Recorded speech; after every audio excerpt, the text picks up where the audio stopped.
about organizing a national movement for policy change, affordable housing, rent control, and homelessness. First up, I'd like to introduce Michael Weinstein. He's the president of AIDS Healthcare Foundation. He'll be on this panel, along with Donald Whitehead Jr. He's the current executive director of the National Coalition for the Homeless. We have Alan Minsky, the executive director of Progressive Democrats of America, progressive journalist, and previous program director of KPFK Los Angeles, a Pacifica radio station. Joel Segal's up next, the national director of the Bring America Home Now campaign, a grassroots campaign to end homelessness in the U.S. Joel was the former senior legislative assistant to John Conyers. He co-authored the single-payer bill, H.R. 676, the expanded and improved Medicare for All Act. He was the founder of the 2000 Universal Healthcare and Global HIV/AIDS movements. Jessica Bartholow is the chief of staff for California Senator Nancy Skinner. And lastly, welcome back Susie Shannon, the policy director for Housing and Human Rights. So I'm going to get right into questions because that other panel ran a little long and we want to make the most of this. So even legislatures that are the majority Democrat have not voted to lift the ban on rent control or mandate affordable housing or homeless housing. How do you raise the profile of rent control, affordable housing, and homelessness in the Democratic Party? Whoever wants to go first, go for it, and we will get to everybody. I'll say, first of all, we have to make real estate money as toxic as oil money. Yeah.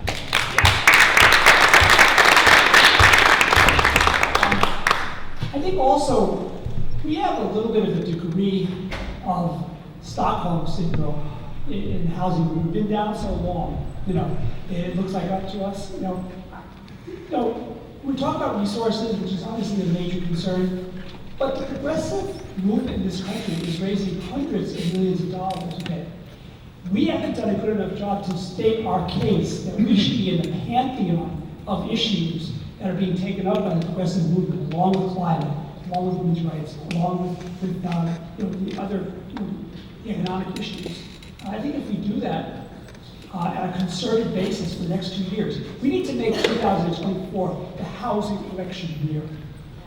In all these years and all the work we've done, we've never elevated housing and homelessness to be a national campaign issue. It's never even asked in those debates. I think if we set our minds to it now, that's our goal. Also, when you think about some of the movements, there was a progressive movement, when you think about going back to the early movement for abortion rights, they took out Democrats. Too many states where you have Democrats against Democrats, we need to cause an incumbent to lose because of their position on these issues. We haven't done that yet. We haven't really flexed our muscle. Maybe we don't even have one, but I think we do. And that's the low end. And I think you heard on the last panel a number of ways that we get to the point where it is a housing election. So here are a couple of things that we need to do. I think first and foremost, we have to change the narrative. We haven't always been a country where hundreds of thousands of people lived on the streets of this country. We've had 4 episodes of homelessness through the history of this country. And after each of those episodes, we saw a dramatic influx of federal dollars. And the reason why we haven't seen it in this period of homelessness that started in the late 70s and continues on today, it's actually the longest period of continued homelessness in the history of the United States of America, is that somewhere around the late 70s and 80s, there was a shift in opinion in this country, and we started to demonize poor people. Some of you may remember Willie Lynch, or you may remember the welfare queen story. What happened at that time is the country shifted its opinion about people deserving help. So we shifted from a country where compassion was at the top of the agenda to contempt at the top of the agenda. And I'll give you some proof of that. Right now in this country, 65 cities have made it basically illegal to be homeless. So you can be penalized, you can be criminalized. In one state, it's actually a felony to sleep on public property, punishable by 6 years in jail. So we've not only stopped taking care of poor people in this country, we have made them the enemy, the villains. And until we change that narrative, and really quickly, how do we do that? We do that by stop going blow for blow with people about programs. Programs are too complicated for most people to understand. What we have to do is personify the issue. This is not about statistics or rent numbers or numbers of housing units. It's about people. So we have to make the conversation about people. These are human beings. There are people that need our support. And until we change that narrative and mobilize those people, we'll never be able to change the direction of our country. It's funny to have the question phrased this way. You know, you come with a little bit of a prepared speech, but now I have to think on my toes and in the frame. But I can't get away from wanting to tell a little story, so it's a little bit of a detour. How many of you here think that Bernie Sanders supported universal student debt cancellation when he ran for president in 2016? We just went through this. Do people think that he supported that as part of his platform in 2016? He did not. He did not. In 2020, how did that come about? A guy named Alex Lawson came to the PDA retreat, and he introduced me to the people at Freedom to Prosper. And with Freedom to Prosper, we committed to reaching out to grassroots organizations to form something called the Cancel Student Debt Campaign.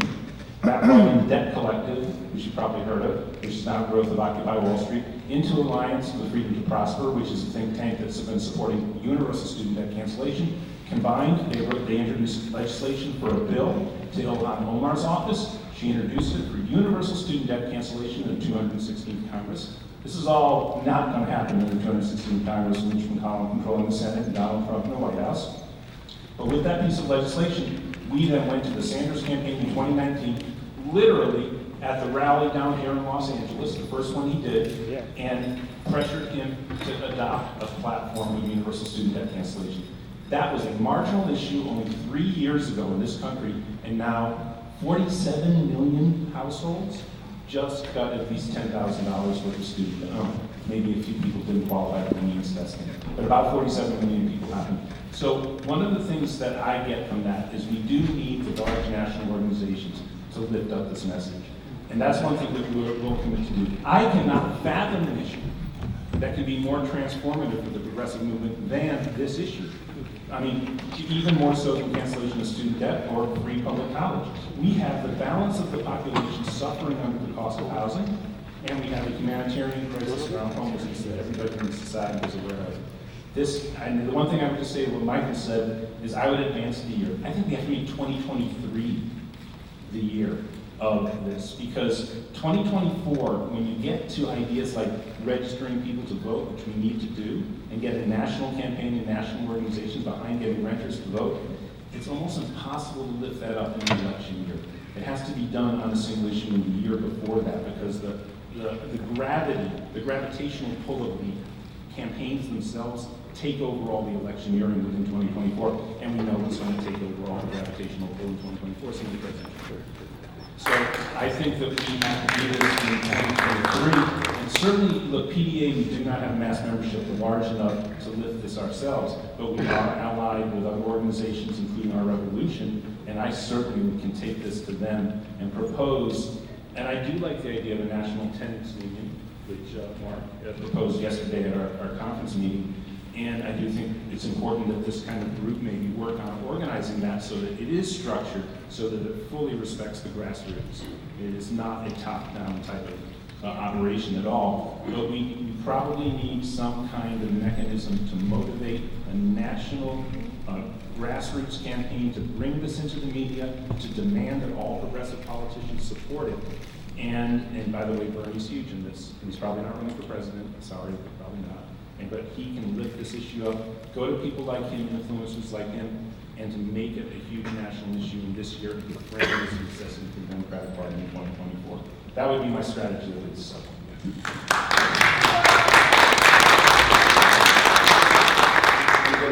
gotta lift up what you just said, Alan. I think there's a science to political change. I think Alan just identified it. The universal healthcare movement was organizing for literally 40 years before the Affordable Care Act was passed. But Representative Conyers asked me to write a single payer bill. And first I said, what is single payer? But we got 40 doctors and 3 economists over a 5-month period, and we wrote that bill together. And then we did 400 town hall meetings. We did about 300 congressional briefings. But we formed a coalition of conscience that Congressman Fauntleroy used to talk about, civil rights in Congress for many years.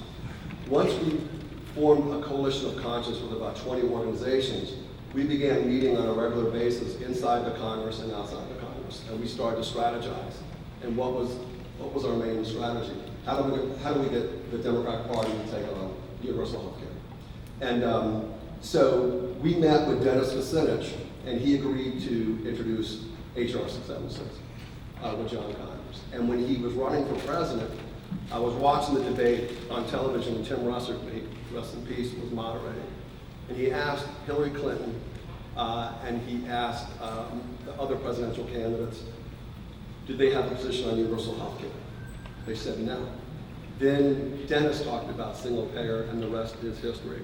But I think Alan outlined it, beautifully. But it does start with gold standard legislation to end homelessness. Try $200 to $300 billion a year for 5 years for affordable housing, another $200 to $300 for comprehensive services. We can solve this problem, but we the people are going to have to come together and solve it ourselves. Thank you.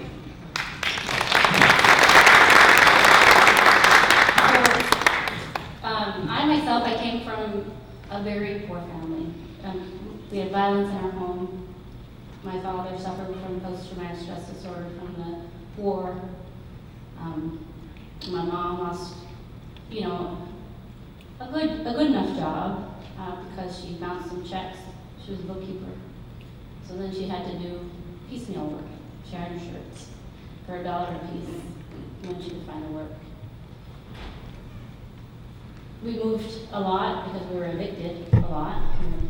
We lived there as long as we could until we ran out, and then they'd kick us out, and then we'd run off, or we were running out of town because some debt collectors were after us.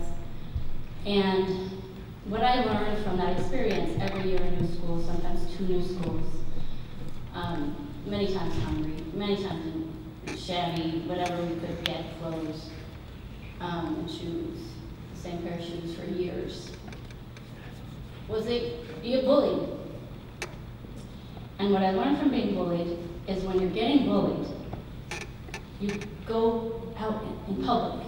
You go to wherever the kids are. Don't ever get bullied alone. Not in the bathroom, not around the corner, not in the field. Get to where other people are so they can see. Coming up through this work as an organizer, what I've learned is that people who, all the organized interests against people who are poor and experiencing poverty, people who are unhoused, they are all working from a paradigm of bullying. They're bullies.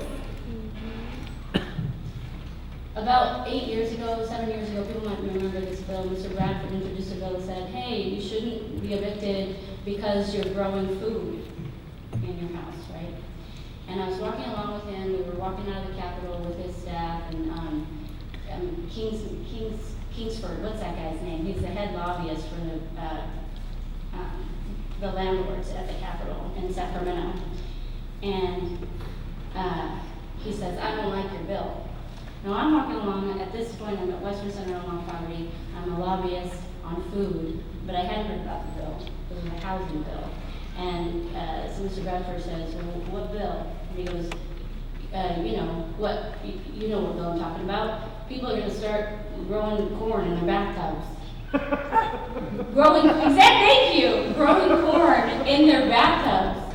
And in fact, that was what his letter of opposition said. They opposed, the landlords opposed this bill because people would grow corn in their bathtubs.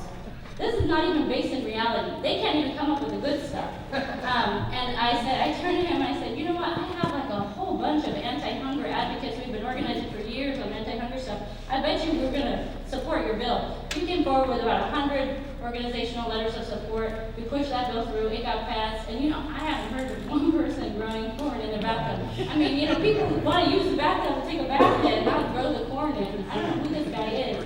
But that man, when we crossed the street, I said, thanks for letting me know about that bill, because we're gonna organize about it now. And he goes, oh yeah? Well, I did Costa-Hawkins. And he said, your boss, Christine Minahan, she wasn't my boss anymore, she had hired me. She knows, she lost it. They're bullies. They're bullies, they use their power to bully. And we win when we go in public and let people see that they're bullies.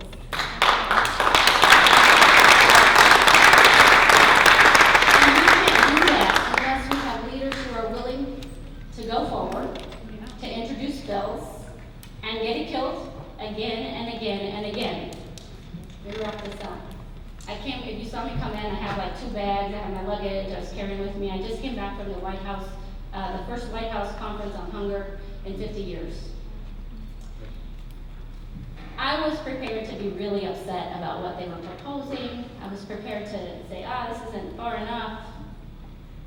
And when they came out with the plan the night before the conference, so this was on Tuesday night this past week, I saw what they had included in there.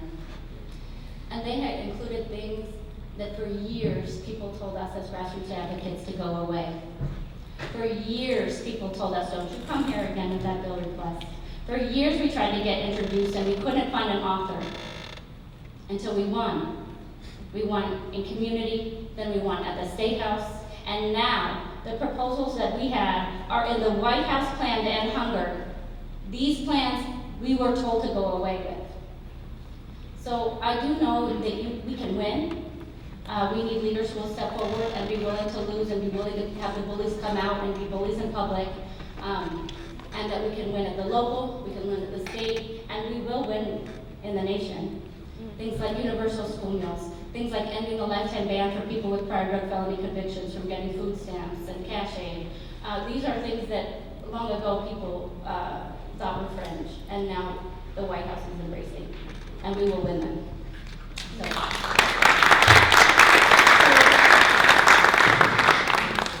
So Tom Hayden, who was my mentor, used to tell me that our job was to take issues that are in the margins and move them to the mainstream. And I think housing and poverty issues are those issues.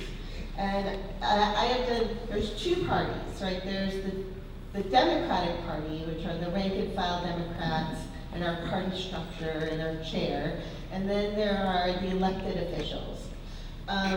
And I've done a lot of work on the Democratic Party itself, just because I had a very woke moment in 2005 when someone slipped me a copy of the platform that delegates were going to be voting on in the California Democratic Party, and there was nothing in there about poverty issues, nothing in there about housing. At the same time that our legislature was cutting disability benefits and cutting CalWorks, which is our welfare program here in California. And I looked at that platform and I said, well, no wonder we're not getting anywhere with our legislature. Our party itself isn't pushing. And even when the party pushes, because they did endorse Proposition 10 and 21, which were our rent control initiatives, still, our governor felt like he could break with the party and oppose these propositions. So we need to be relentless on these issues. And by that I mean that not only does the party need to be pushing, and all of the people that make up the party, like in California, it would be those 3,000 delegates. I'm also on the Democratic National Committee, where we have 447 delegates, but representing every single state and the 7 or 8 territories. We all need to be pushing, but we need people with large bullhorns who are also talking about these issues. I should be turning on CNN and hearing about housing and homelessness, I should be looking at tweets that are coming out from celebrities and seeing these issues talked about. The progressive organizations, I mean, Alan Minsky has heard this from me, Our Revolution has heard this from me, our Progressive Caucus in the California Democratic Party, which I used to be an officer of, and left actually because they weren't really focusing on these issues, needs to step up to the plate. So if elected officials are hearing from everyone, hearing from endorsement committees in the Democratic Party, hearing from progressive organizations, hearing from people in the community, at the grocery store, that these are issues that they care about. I mean, I don't know how many PPIC polls need to come out that say that homelessness is the #1 issue in California, and they still keep ignoring it, still not mandating homeless housing, still not mandating rent control.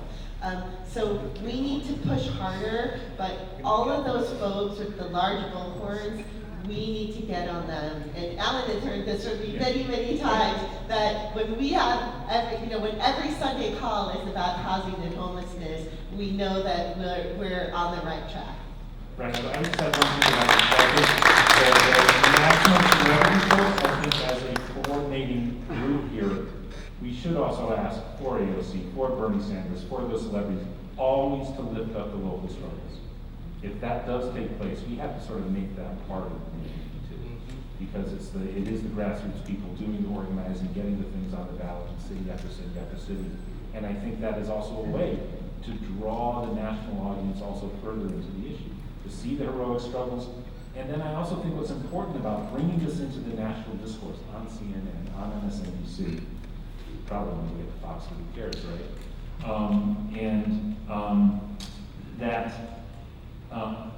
We also have to look at this tactically and strategically through the eyes of our opponents and understand what they fear. And I really appreciate Robert Wilson's comments along these lines from the last panel. We do have this hyper-financialization. Property is not a standard commodity. It can't be mass-produced, it can't be replicated. There is massive international financial speculation being played with property inside major population centers that's having a spillover impact. We have, in the wake of the 2007-2008 housing crisis, the buying up of homes and properties galore by massive national corporate entities with huge capacities to bring just an avalanche of money against us on campaign after campaign, and an avalanche of legal money against us after we win. And calling this stuff out nationally, it is a winning narrative when the general public hears our point of view. They all know that we're way past the point of paying, what's it supposed to be, a quarter of our earned income for rent? 33%. And then, by the way, that's when I rudely called out the thing about inflation, right? The current inflation rate is about what? 30% is the expected number. 30%. People are paying 50%, 60%. It's a joke. And so yes, of course, in an inflationary era, we also have the inflation argument on the side. But that's, again, there are many ways to bring this into the public discourse. We need the grassroots included. And when we also look at through the eyes of our opponents, we know what they fear. And what they fear is us winning, because they don't want us to point out what the game is that they're playing. I have a comment. I've been so inspired by what I've heard today. By Pasadena, Pomona,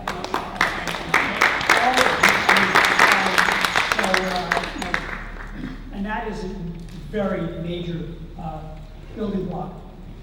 I want to say also, though, that here in Los Angeles, we're about to have a political revolution in our city election. Okay?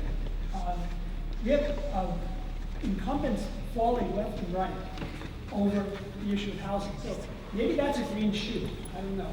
We'll see.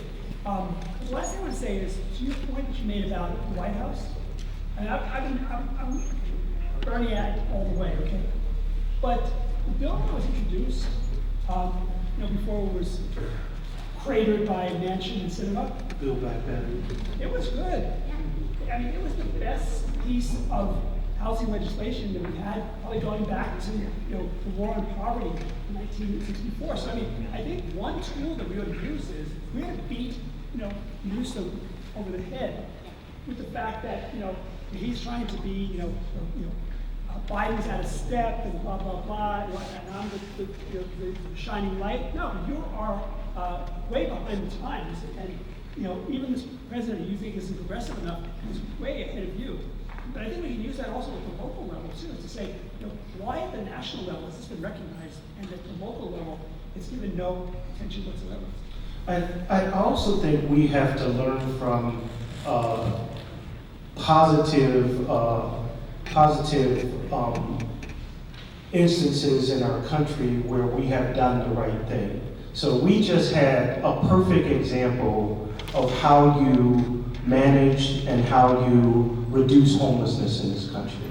So we saw through COVID-19 and the response to COVID-19, the resources for eviction prevention, the resources for housing development. We saw a remedy to the situation for homelessness in this country that we haven't seen again since those other historic periods of homelessness. And so if we can get the country, the administration, all of the other departments in the administration to treat this issue for what it is. This is an emergency. We have an emergency crisis of homelessness in this country, but we don't treat this issue like an emergency. And until we do that, we won't be able to solve it. You'll hear people say we can't pour money into this issue. But when we poured money into this issue around COVID, what happened? We saw a reduction in numbers. We saw less people on the street. We saw people getting health care resources. So that's what we have to do. So in the last 2 months, we've gone to the White House and talked with the Domestic Policy Council on 3 different occasions. And what we asked them is that you have to declare this an emergency. And once you do that, that's how we get the rest of the country to wake up to what's actually happening on the streets in this country. Yesterday, we went to Skid Row. I'd never been there before. I've been doing this for 28 years, but it really underscored to me the magnitude of the problem. We see tents all across the country. It isn't unusual to see tents, but to see that many tents in one place, it just really underscores the need for this to be declared an emergency. And that's what we have to do. We have to push this Congress, this administration to declare it an emergency. And I think once we do that, once we get people to recognize the scope of the problem and raise the resources to the level of the problem, we've never done that.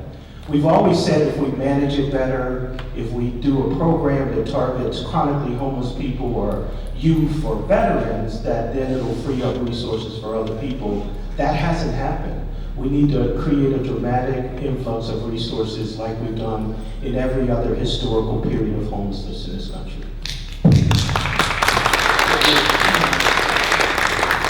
I think we really need to remember Martin Luther King. So the 64 and 65 civil rights bills, and Mr. Conyers introduced one of them, that was the mobilization factor, is people knew when they marched in Selma, or they marched in the streets, no matter where they were calling for passage of the 64 and the 65 Civil Rights Act. Shouldn't we replicate that? Shouldn't we replicate it now?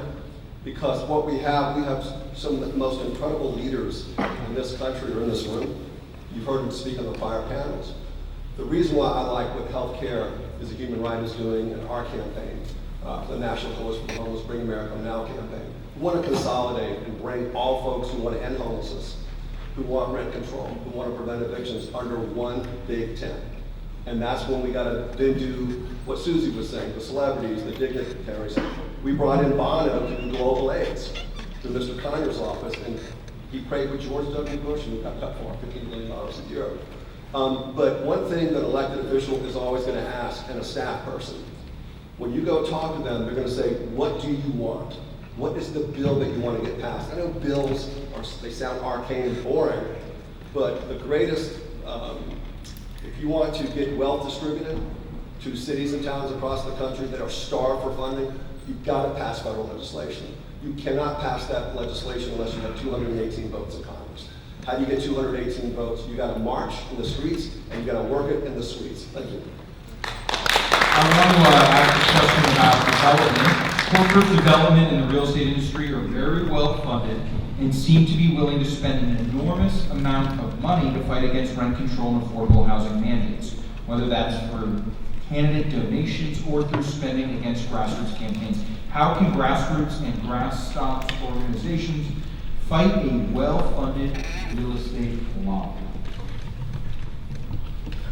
Very quickly, first of all, I do want to be clear, just, and I'll go right to that question, but by the way, the messaging that I do think in 2023 really has to be, we have to consolidate around housing as a human right. Healthcare as a human right has been established in the public imagination to a greater degree so that housing is a human right. So, yeah, they're going to do the checklist of the candidates, who are the 18 candidates who are running. How many would commit to that? And Susie was going through and asking them, who's about half of them would commit to it? No one ever said it on stage, maybe one or two said it on stage, just all of those, it's a rarely. Anyway, and then also affordable housing at that like 30%, 25, 30% clip, you really have to reaffirm that as to what that rate should be for the average person or anyone in the society. Now, as for combating this, of course, I do think one of the things is, again, we do need to bring this further up into the national political discourse. And the great asset we have are the people. And so, again, one of the things I would like to see, and I know this came up more in the conference in Dallas than here, is what we can do. Can we mobilize the renters and unhoused voter registration drive in 2023? Because it is the masses of people that have to take on that money. We're not going to be able to match their money. Maybe if we do establish, and it does get established in the way we want it to, and it can't catch us fire, if we have an umbrella organization like the National Renters Union, a tenants union, maybe that could get donations from millions of people, and that could be a tool that could effectively combat this. But we're going to have to go with the power of democracy and the people against the money, because I think that's very nature of the struggle. Right now, they have all the money. So I think that's But there's also, yeah. we have to capture the public's imagination. We have to have them believe that this is a solvable problem. We have to have them understand that the problem is because the resources are put in the wrong place. Not that it's like, oh, this is just how it is. I mean, as soon as something gets in the column of, this is an internal problem, and people get charity fatigued, right? And so I think that it's a tricky thing. You got to frame the problem with all the ugly, how terrible it is, but you also have to somehow package the solution. That was Reagan shining seeing and the like, or Obama can change. You got to make people believe that we can. This is not inevitable, and also that I think we have to be able to explain to them how it got this way. In other words, that this was the result of decisions that were made that brought this about. And if we reverse those decisions and we implement these creative solutions, then we have a chance to solve it. Real quickly, I think we also have to stop operating in silos.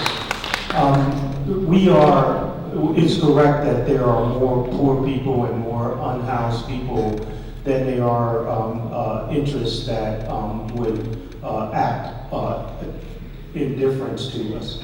But we are fighting fights all over the country, in every state, but so many times we're fighting in silos. So there's renters fighting over here, there's homeless people fighting over here, there's people that need to have more income and labor unions fighting here. If we ever, and I think it was to your point, a coalition of conscience, if we were ever able to unite all these interests together, then I think that's when we have power.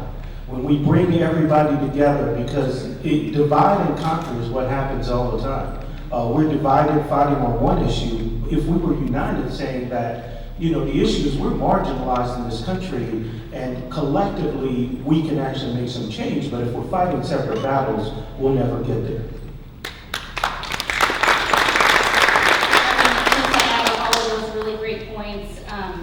I think you guys all know as well, how do we beat the large money folks? You're doing it every day, you're making, progress, and I have been really inspired in keeping notes on my cell phone for myself, emailing myself, all the things I've been learning from these conversations. But I, just going back to the prior comment, I think one of the ways I use organizing and working with bills and legislature is get a bill introduced, because then you have a name, then you have a campaign, I appreciated you, Susie, talking about your mentor. My mentor, one of my early ones, I just lost her recently, young lady from Oakland. She was with Ron Dellums and then with Barbara Lee.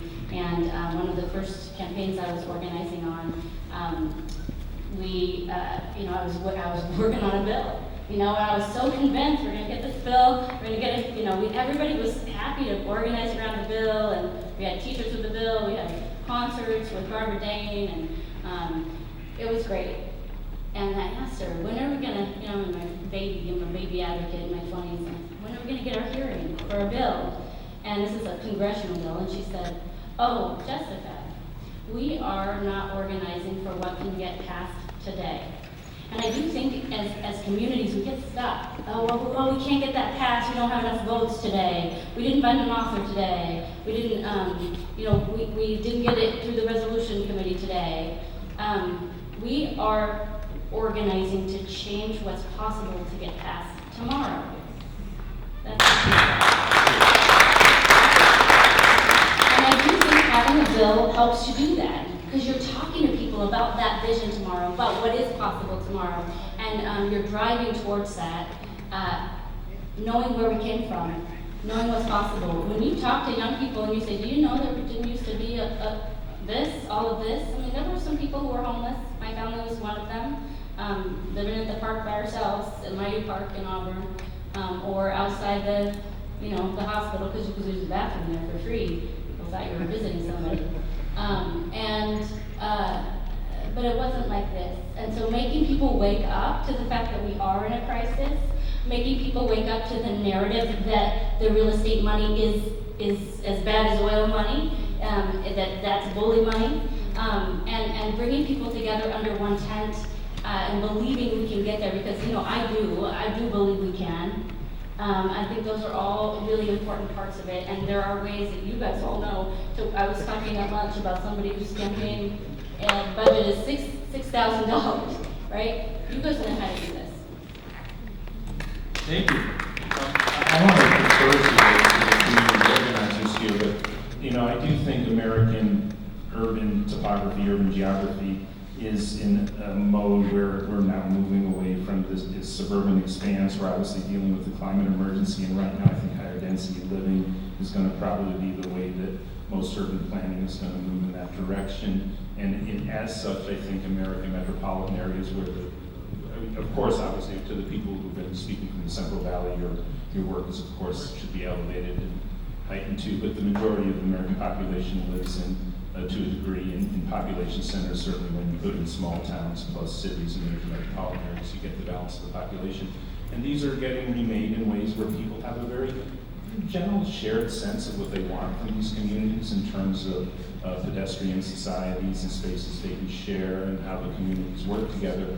And I don't think that having hyper pressure on the affordability of living is part of that vision. So that really goes to what you're saying, Michael, and I do think there's a long-term vision that we can paint of a much more appealing society for Americans moving forward along those lines. And to talk about the lobbying and power of real estate. The real estate industry, as we know, has front groups they use to oppose limits on rent increases and mandates on affordable housing. Most of these arguments talk about curtailing new housing production. How do affordable housing advocates beat back the messaging coming from these groups? So there is way too much money going into campaign coffers from corporate developments, interests, who are hiding behind a lot of these front groups, one of which would be in this state, California Unity is one of those organizations that's carrying the water of a lot of our corporate developer interests. And so we need to call them out. I mean, and there are a lot of people who get involved in these organizations. It's very similar to the greenwashing organizations that we had around the environment, where they would make you think they were doing all these great things for the environment, and when you look closely, you see they're a fight group for Chevron or Exxon or one of these companies.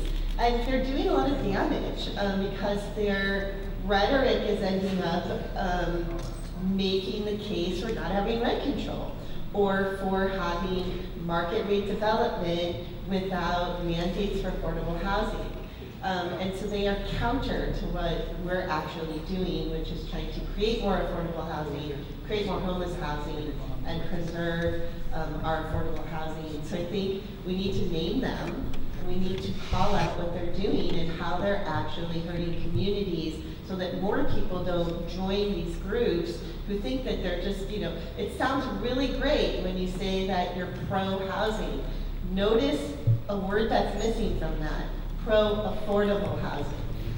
I'm not in the business of advocating for people who make $120,000, $150,000, $200,000 getting apartments. I'm in the business of advocating for the people who have not had apartments built for them, people who are at 50% of the area median income and below, the waitress with 2 kids, the senior, on a fixed income who are getting moved out of their neighborhoods, moved out of cities, and really moved out of everywhere because it's really coming to a point now where no one can afford to live anywhere anymore without being extremely rent burdened. And these groups, unfortunately, are part of the problem, and we need to call them out for who they are and not be nice about it. And I think in some instances we do a good job of that. Some of our partners in DC, many of you have probably heard of the National Low-Income Housing Coalition. They present a report called Out of Reach every year. And it talks about affordability of housing in every state in the country. And we know from their report, which gets a lot of publicity, not enough. We certainly need more. But their report talks about what it costs to actually live in a community if you're on a fixed income or you earn, or you're earning your income through a minimum wage job. Well, if you look at that report, there's nowhere in this country where you can afford a 2-bedroom housing unit if you work a minimum wage job. And only in 10% of the country can you actually afford a 1-bedroom housing unit. That report gets a lot of work, and that's what we have to do. We have to counter that narrative over and over again. The other thing that we didn't talk about that we have to do, and I know Susie and I are doing this, we have to get people registered to vote. If you think about, just the rough numbers of people that are homeless, that number of people can change an election even at the national level. So if we get 161,000 homeless or formerly homeless people in California registered to vote, and they actually vote. Now, the one thing that I've learned in registering people to vote is you don't know how they're going to vote. But at least we get them registered and we get them part of the political process, and it puts some fear in the heart of people that are looking for those positions. Those are the things that we got to do, and I think everybody here can do something. We all have a sphere of influence, and it has to sometimes go beyond what we do on a day-to-day basis. We have to use that sphere of influence, whether it's our church or civic organization or some group we belong to. We have to use that sphere of influence to change the trajectory and send those messages that are the right messages. We know that housing isn't affordable in this country, but how many of our neighbors or church members or members of our civic organizations know that? Raise your hand if you wish that the left stayed on message as disciplined way as the right. Quite a few. Okay. We need an enemies list. Every time a front organization, you work for Stephen Schwartzman, he made $789 million last year, okay? Every time, somebody local group talks about, you represent Jeffrey Palmer, he built all those ugly buildings, and he gave, $50 million to defeat rent control, right? Just to give these, every time they pop their head up, why did you not support 2 statewide, if you were for housing, why did you not support rent control, right? Yes.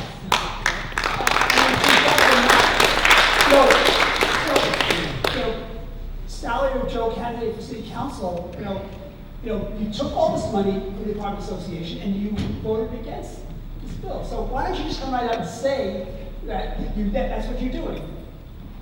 I just want to postulate that, in a capital unit, like the most ridiculous, front groups, they call it AstroTurf examples. So, for example, when we were trying to pass the plastic bag ban, this group funded by Koch, they had this whole rally, they had balloons, they had clowns, they had black pastors. People are like, you guys know that there was like an anti-poverty group supposedly against the plastic bag ban, but we had already carved out, exemptions for people who use public benefits to buy their food. And it didn't matter, they had this whole thing going on, we had to start putting the names. Who was the black the pastor? Turns out he was from Texas. Well, how did he get there? Who funded this? Well, the Koch brothers did. And so but they leave their fingerprints all over something. Just last year, we were trying to pass a bill that would make prescription costs less. And there was this Word document running around that looked like it was from labor unions, right? It's like kind of made it look like it was from the labor unions instead it was anti-labor because it would undermine the labor-funded health care. Well, you open up the document and you could see who wrote it. It was written by a lobbyist in DC for the healthcare companies. They've got their fingers all over everything and they are not that smart if we are organized in calling them out. And the last part is, even the groups that, kind of have been around, if they're only showing up on one issue and they're not showing up across the spectrum of issues that you're working on, they say, oh, we care about that. Oh, that's nice. Here's this 5 bills and, 8 budget pieces we never even saw your letter on. Keep track of those things. When people aren't, not just when they're showing up, but when they're not showing up. When they're not showing up, and we need to be able to document that. I just want to say one point, it's a very short point. Yeah, we just. It's an affordable housing industrial complex who are in league with the developers, okay? And they may do some nice charity work, but they're part of the problem too. Well, what I was going to say is, Los Angeles is one of the most unique cities that I've ever been to. And I'd like to ask you a question. Why can't leaders from the interfaith community, business community, advocacy community, progressive elected officials, like the mayor who told me to call her Sue, meet for a period of 4 months and come up with your own plan to end homelessness and deal with eviction and rent control? They're all bought off. Well, before you go there, do a press conference and announce that plan. We do this, and if we do it in LA, I am telling you we can do it in 10 other cities. You get a lot of media from it, that's number one. Number two, it's a great way to build coalitions. It's a great way to build partners that you wouldn't necessarily be bringing to the table. Plus, it's a lot of fun. Make sure you have some food and drink too. Because we're gonna- Plates. And plates. We're gonna have to come up with our own solutions. Call it democracy with a capital D. We cannot wait on elected officials. We gotta come up with our own plans, then go to Congress and demand that it is funded either through your senator or through your House representative. Do it across the country until we pass a gold standard people's bill to end homelessness once and for all.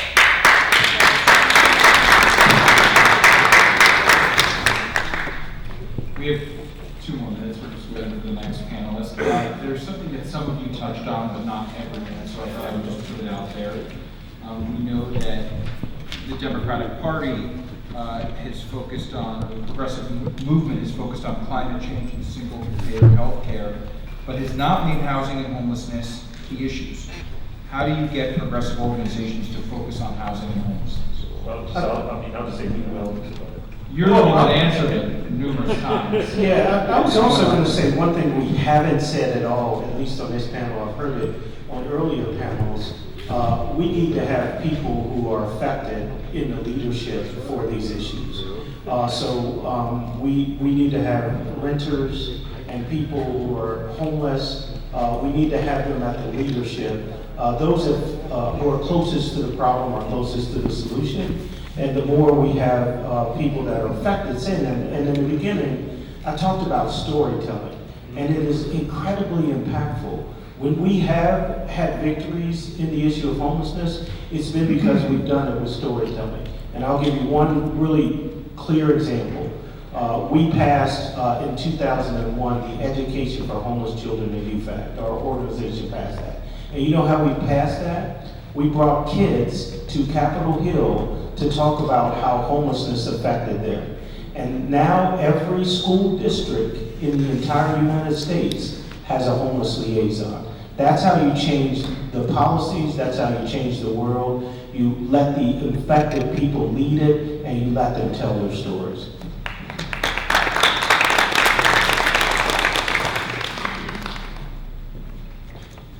Great, so now it is, we've wrapped this panel, so first of all, let's get a round of applause for this panel.